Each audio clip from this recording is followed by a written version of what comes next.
Good morning, guys. Welcome back to the channel. It's me, the South African Wanderer, and today we are at Ritvlei. Just want to show you So this is the welcome party to Ritvlei Buffalo. Just warming themselves up with their sides to the sun. So today we out at Ritvlei to give a little bit of a practical to almost round up the series of videos I've been doing where we shifting you off automatic and onto manual on the camera. I did a quick video on the desktop yesterday just to show how you find the exposure balance. Okay guys, so for the video we've got the setup with our little sumo wrestler again. I've got the A1 with the 50mm f1.8 on it, and I've just got it set to auto mode at the moment. And I'll just quickly record a video of the sumo wrestler doing his thing there. And we're gonna switch from auto into manual and then see how we can achieve the correct exposure and different effects in camera. So firstly, you'll see that if I take a image with the A1 with the settings on auto, you can see it's got a shutter speed of 1/60th of a second. It's got a f-stop of f4, and then auto ISO. We've got it set to shoot in single mode. So let's grab the eye autofocus on the sumo wrestler. I don't know if you can see that in the video. We'll take a shot, and then that's the shot we get. So f4, not too bad on the motion. So the auto function will get you a shot. So let's switch the camera to manual and just remember those settings. I've got some previous settings obviously already in the camera, so let's just reset the ISO to 100, and then we've got the shutter speed set at 1/250th, and the aperture is 5.6 because I was probably using a longer lens that could only do 5.6 or f5.6. If you're shooting in sunlight or a bright sunny day on the outside, your settings would start off as f8 1/250th of a second, and then obviously that was back in the film days, so film was probably 100 ISO that you were using, and that is the sunny day rule. I think I recall it as a sunny day rule. So that was your settings on a sunny day. On an overcast day, you'd either then shift your aperture to wider open to let in more light, or shift your shutter speed, but then you'd risk motion blur in your images. So 1/250th and f8 was your starting point. When we were shooting DSLRs, your eyepiece was basically a mirror that you could see through the lens with. And your DSLR, how it worked was it would pick that mirror out of the way, and then the lens, the light coming through the lens would then fall onto your sensor, and then the shutter would move up and down and expose your sensor to the light, and that's how you'd get the image. The problem with that was sometimes what you were seeing through the lens was not exactly what your camera sensor was going to see, because your eye and the sensor are two different things. So you had to look at your exposure meter, whether it was through the eyepiece or on your EVF, and see where the exposure was sitting on your exposure meter. So this meter at the bottom with the 0, 1, 2, 3 plus minus is your exposure meter, and you almost had to shoot where you change your settings so that you can get that exposure arrow to 0. So it's not at 0 at the moment. I've opened the aperture all the way. ISO is still at 100. Shutter speed is 1/250th, and we at about minus 0.7 or 2 stops underexposed. So the aim would be to move that little white arrow to the 0. Fortunately, with mirrorless cameras, the EVF displays what your final image is going to look like. So it's a direct translation onto the EVF. There's no mirrors involved. So you can actually use the EVF to shoot an exposure image. So at the moment, the camera is saying we are, minus 0.7, which is underexposed, or two-thirds of a stop underexposed. The display I've got set up has a histogram on it. So your histogram is all the way to the left. So that also tells you that it's underexposed, and the settings that you've got here are not quite right, and you can see it in the EVF as well. You can see that it's a bit underexposed, depending what you need to achieve in the image. So if I'm keeping my shutter speed at the 1/250th, remember this is now much faster than the auto function had it. The auto function had 1/60th, and my aperture is fully open. The last lever I have to pull is the ISO to get that exposure correct. So if you remember, if we wanted to double the exposure from that ISO video, from 100 you'd need to go to 200, but we were only 2/3 of a stop, not a full stop over. So doubling the exposure would mean going a full stop, and we're not needing a full stop. So we just moved to 160 ISO, and our exposure is now correct in camera.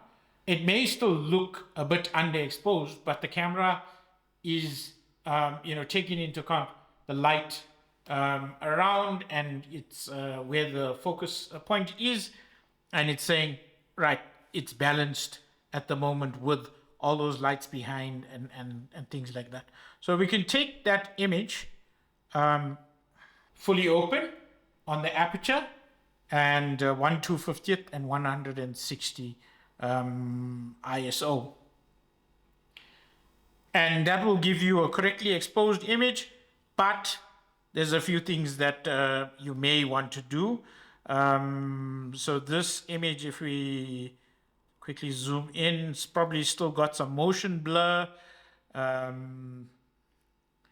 and it falls off because of the aperture being wide open. So what I'm going to do is shift my aperture to f2.8. So now we underexposed again by 1 1/3 stop, or 1 2/3 stop. So now that we've shifted the aperture, we can shift the shutter speed back to a lower number. So shifting the shutter speed down to 1/80th of a second is going to get you correctly exposed again. You back at 0. Your ISO is still at the 160 that we set it at, but 1/80th of a second is going to be too long exposure and give you more motion blur. So we need to actually keep it at about 1/250th and then dial that ISO back up to 500, and then we're going to get a correctly exposed image again.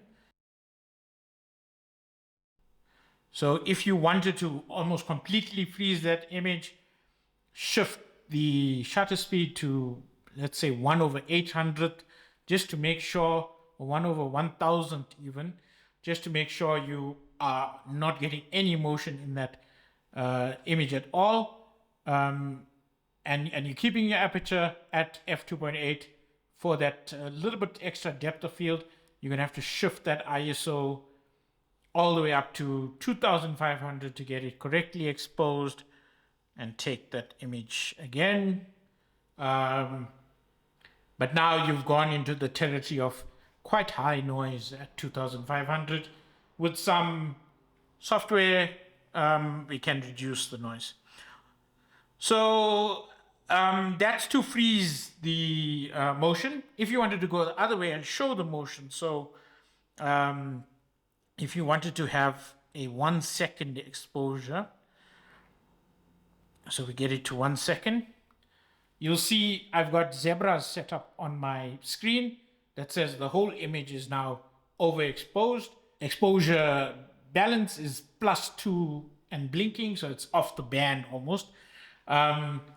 So we'll reset the ISO back down to 100. That still doesn't quite get us there. The sumo wrestler is coming back into correct exposure, but then we still got the rest of the image overexposed. So we'll need to then close down the ISO by making the f-stop number larger, if you remember that video. And we get to about f16, 1 second, and 100 ISO, and we can then take the shot. You'll see it blacks out for a little while because the exposure is 1 second. So while it's exposing, the back screen blacks out. The other thing to notice is that if I half press, the autofocus is now jumping a little bit more. So shooting with that f16 and 1 second is maybe detrimental to your autofocus as well. So now you've got motion in the image, but now you don't want that motion there, and you still want the sumo wrestler frozen. So if we dial it back up to 1/250th of a second, but remember that starburst effect, so you want these lights to starburst. So you leave the aperture at f16 and you dial your ISO up. Well, I think you'll need to step down the aperture just a little bit, otherwise you're going to get too noisy an image. So you remember I said you want to limit the ISO to as low as possible of a number. Let's dial it down to about 10,000, and then you take your image. We can even go to f11, 1/250th of a second, and then you can take those images. So that's a couple ways to shift the exposure in camera while you're shooting, and it will give you different effects. We're always pulling aperture first or shutter speed first, depending on what you intend to do in the image. Remember, aperture is not only going to give you exposure, but is going to also give you the blurred background. So if you're shooting f2.8, like how it's set now, and 1/250th and ISO 500, you're going to get a nice fall off in the background of the image. But yeah, if you are shooting on manual, you pull a couple levers and you get your exposure balanced to the 0, and then you're good to go. It's much easier than if you were reading the back of this and trying to balance that pointy arrow to 0 there. But you can still do this, and a lot of the purists will do this especially if you need to access a lot of the other menus quite quickly while shooting. But for me, I think you just shooting with the EVF on the back of the camera is good enough. I think two things: when you're shooting with the EVF on, you're obviously gonna run through your battery a little bit faster than if you were shooting, with the display mostly black like this. But then keep spare batteries. Easy workaround that is. Then when you are shooting, just remember that there are what they call full stops of aperture. So aperture, the full stops are root 2 to the power of whatever, how many stops you want. So root 2 to the power 0 is going to be f1. Anything to the power 0 is 1. And then root 2 to the power 1 is 1.4. So f1.4 is going to be your next full stop of aperture. Then root 2 squared is 2. Root 2 to the power 3 is 2.8. And then 4, 5.6, 8, 11. And if you can't remember, that it's root 2 and the squared of root 2, root of 2 is 1.4. So you just multiply by 1.4 each time around. So 1 times 1.4 is 1.4. 1.4 times 1.4 is 2. That's why it's root 2. 1.4 times 2 is 2.8. 1.4 times 2.8 is 4. 1.4 times 4 is 5.6, etc., etc. So those are your full stops of aperture. I generally have used the rule to stick to full stops of aperture rather than half stops or third stops. So yeah, that's a quick desktop lesson on how to get your exposure correct. Maybe we'll get out to the field tomorrow and do a few shots in the field. This morning I decided to come out to Ritvlei and just show you how we'd go about taking some shots while you're out in the bush. So hopefully we'll find some birds on the right side of the road, and then we can take some shots. So getting in now, it's about 7:15. We saw a nice African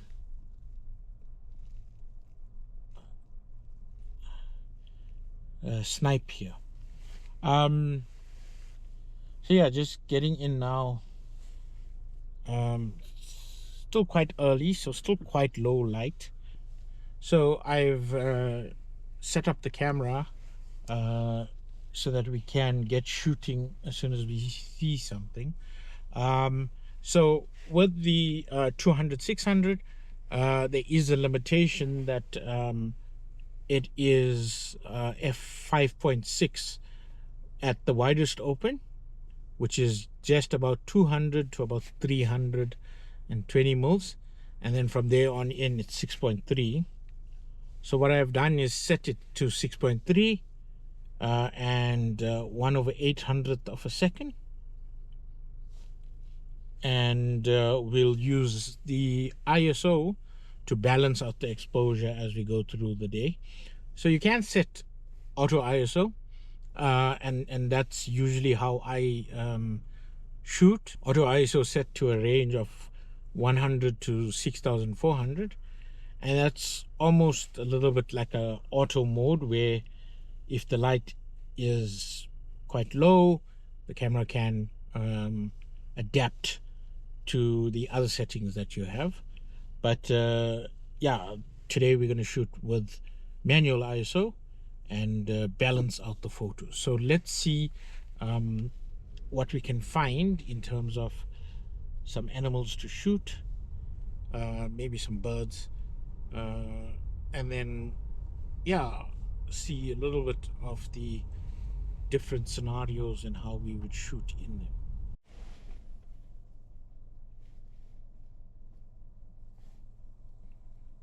Okay, so the first shot we got is a couple ostriches.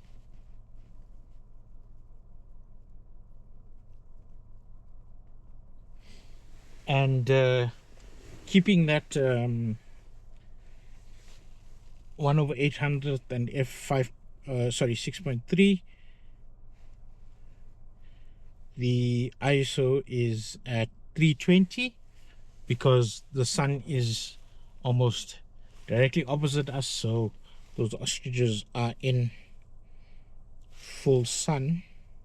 Difficult angle to shoot at, so may have chopped his legs off. So we're just coming up on a couple buffalo.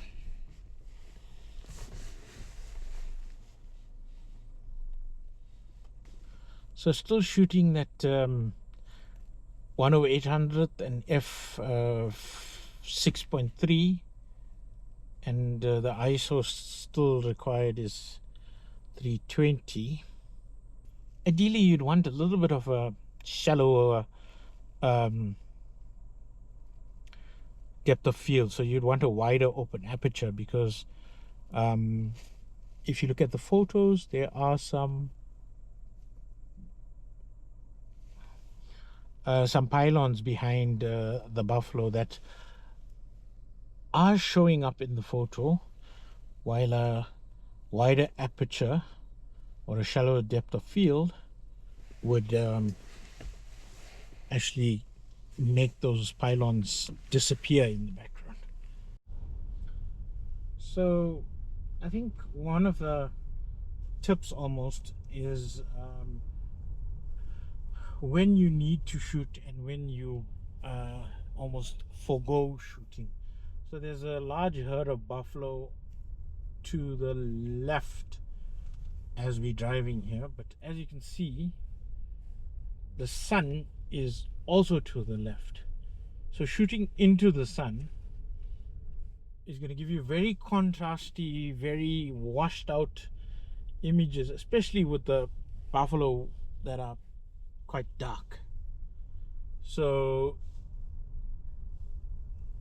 in some instances you have to almost forego pictures because the light's against you, and no matter what you do with your settings, you're going to get a very difficult picture to deal with. Okay, so we've got some, I think, female widow birds on the floor here. Because they're a little bit lower down, we've had to just increase the ISO a little bit to get them properly exposed. Okay, so we've got a nice log on the dam wall here, and what I'm going to do is try to do a quick long exposure to get some flowing water. So remember, shut the aperture almost f16, ISO 100, and then you get 1/13 is the shutter speed. Not smooth yet. Remember, I said don't shoot with apertures that are too closed, but I think just to illustrate the point here, just to get long enough exposure, I'm just gonna go all the way to f32, so that gives me 0.8 seconds exposure. So just a couple things on that shot. I was shooting on my beanbag just to give it a little bit of a solid base, so that I could shoot longer exposure. But if you just expose normally, you'll see that I shot at f5.6 and I think it's 1/25 of a second, and ISO 100. So you can see that the water is not smooth. It's actually, you're just seeing the water as your eye would see it almost. And then the other thing is, when you're shooting long exposure, what you want to do is set the timer delay if you are using your shutter button. If you've got a remote, then that's ideal. Then you don't need to set the timer delay. But if you are pressing down on the shutter button, you are introducing camera shake into the camera.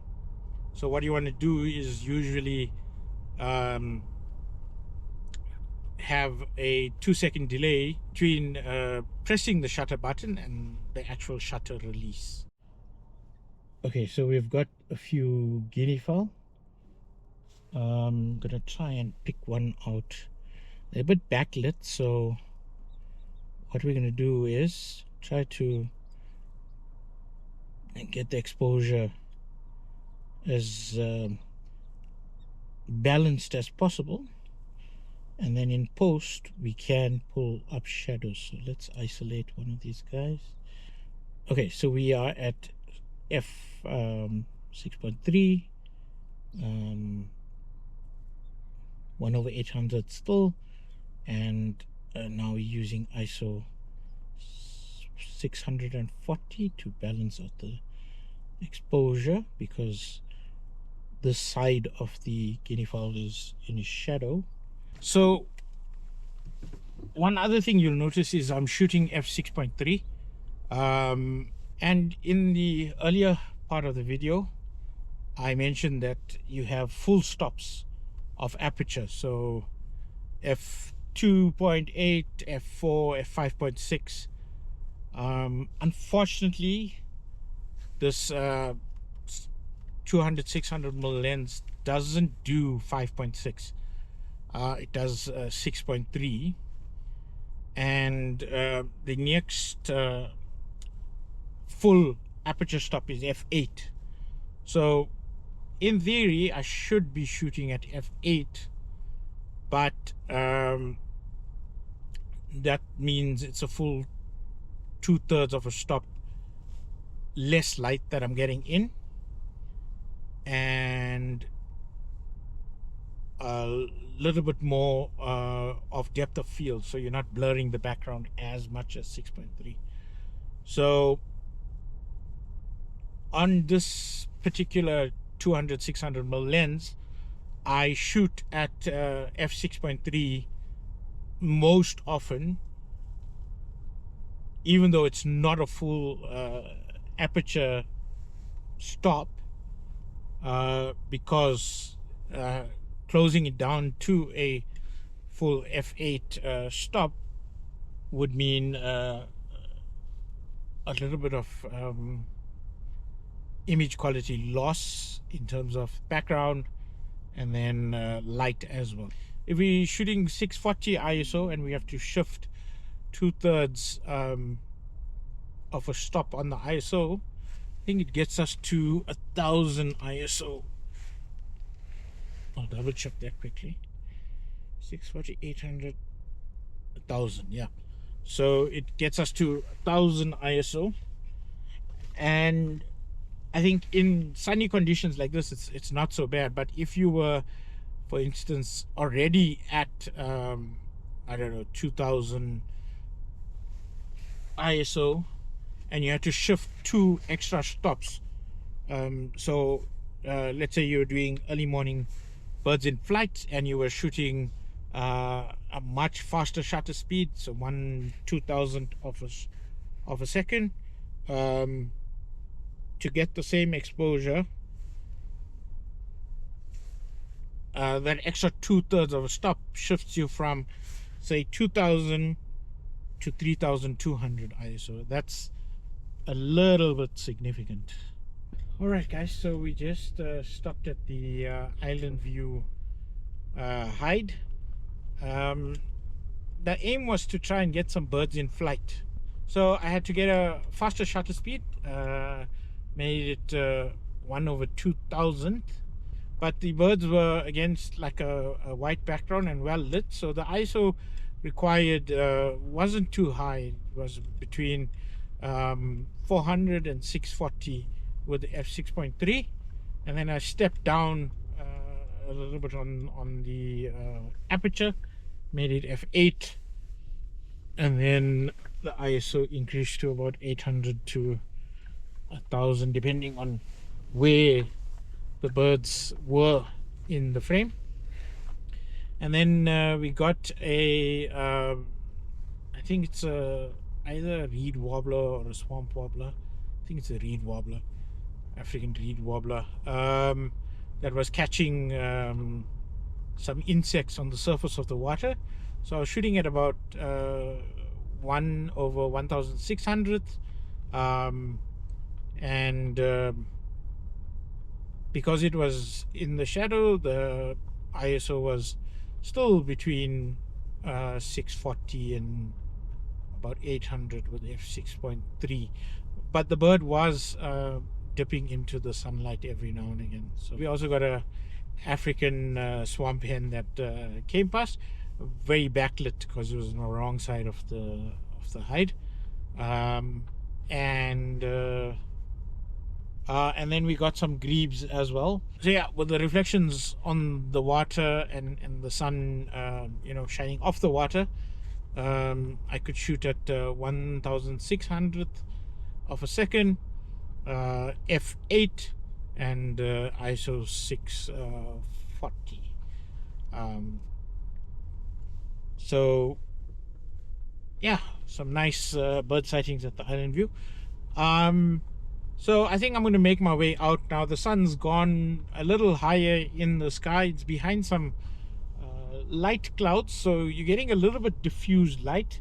So it's not too bad for shooting still, but I think we've lost the best light.